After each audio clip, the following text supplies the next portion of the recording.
पहले तो रास हुआ, अब ठाकुर जी महारास कर रहे हैं। जैसे ही ठाकुर जी ने महारास की योजना बनाई, इतने में ही महाकाल उज्जैन में बैठे हुए महाकालेश्वर भगवान विचलित हो गए। बोले ठाकुर जी महारास कर रहे हैं और हम यहीं बैठे बैठे अपने ऊपर अभिषेक करवाते रहे, ऐसा कैसे काम चले। सोई महादेव दौड़े सीधे वृंदावन की ओर। जैसे ही वृंदावन में प्रवेश करने लगे, गोपियों ने मार्ग रोक दिया। बोले कहाँ घुसे जा रहे हैं भगवान? बोले रास बिहार हो रहा है, रास करने जा रहे हैं ठाकुर जी के साथ। बोले भीतर रास बिहार में एक ही पुरुष अलाव है, श्री कृष्ण, उसके अलावा सब गोपी हैं यहाँ पर। आपको भीतर जाना है तो आपको भी गोपी रूप धारण करना पड़ेगा। महादेव ने तुरंत अपना कमंडल आगे करके भिक्षा याचना करते हुए अन्नपूर्णा मैया को प्रकट किया। अन्नपूर्णा मैया अन्न सामग्री लेके प्रकट हुई। महादेव बोले अन्न नहीं, आज तो आप अपना श्रृंगार दे दो हमको। और माँ अन्नपूर्णा ने अपना श्रृंगार महादेव को प्रदान कर दिया। ये बढ़िया नाक में नथनी पहनी, कानन में कुंडल पहने, बिच्छू बिच्छू लटक रहे थे। अन्नपूर्णा मैया ने सबको भगा दिया। गले में से सर्प वर्प उतार दिया, गले में हार पहनाए नव लखा के। जे बढ़िया महाराज नीचे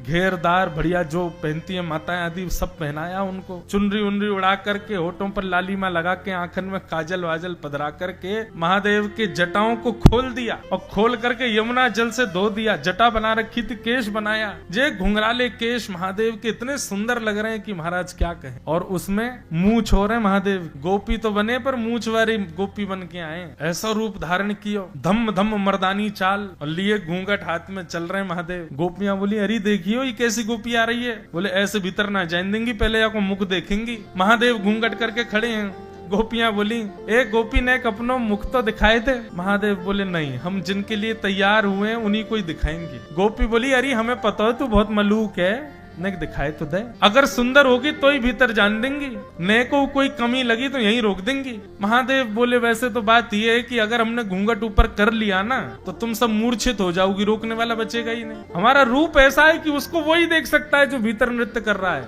आप नहीं देख पाओगी। गोपियां बोली नहीं, मुख तो दिखाना पड़ेगा। जैसे ही महादेव ने नेक घूंघट ऊपर कियो, महाराज ये सुंदर महादेव के घुंघराले केश, कटाक्ष नेत्र, तीसरो नेत्र फड़फड़ा रहा है महाराज। जैसे ही श्याम सुंदर आए तुरंत नेत्र खोल के दर्शन कर लें। मूछन में इत्र लगा है, होठन में लालिमा लगी है। ये बढ़िया सुंदर सुंदर कड़ूला पहने, नीचे पाजे करधनी डाले महादेव गोपी बन के खड़े। ऐसा रूप कभी किसी ने ना सोचा था ना देखा था। गोपियां वहीं मूर्छित हो गई। महादेव बोले हम पहले मना कर रहे थे, रोकने लायक बचोगी नहीं, लेकिन मानी नहीं। महादेव जैसे ही आए, भीतर नृत्य कर रहे श्याम सुंदर ने महादेव को देखा, दौड़ करके गए, लेकर के आए और महादेव के साथ नृत्य करने लगे। जहां स्वयं नारायण श्री कृष्ण रूप में महादेव गोपेश्वर रूप में नृत्य कर रहे, तो भला कोई शांत कैसे बैठता। सूर्य ने भी आज नृत्य करना प्रारंभ किया। महाराज शरद पूर्णिमा रात्रि थी, लेकिन सूर्य भी प्रकट हो गया, वो भी नृत्य कर रहे हैं। चंद्रमा भी नृत्य कर रहे हैं, तारे भी नृत्य कर रहे हैं, गंधर्व भी नृत्य कर रहे हैं, आकाश भी नृत्य कर रहे हैं, पृथ्वी भी नृत्य कर रही है, 14 भुवन नृत्य कर रहे हैं, नदियां भी रूप धारण करके आई, सब नृत्य कर रहे हैं। क्यों? आज वृंदावन में महारास हो रहा है।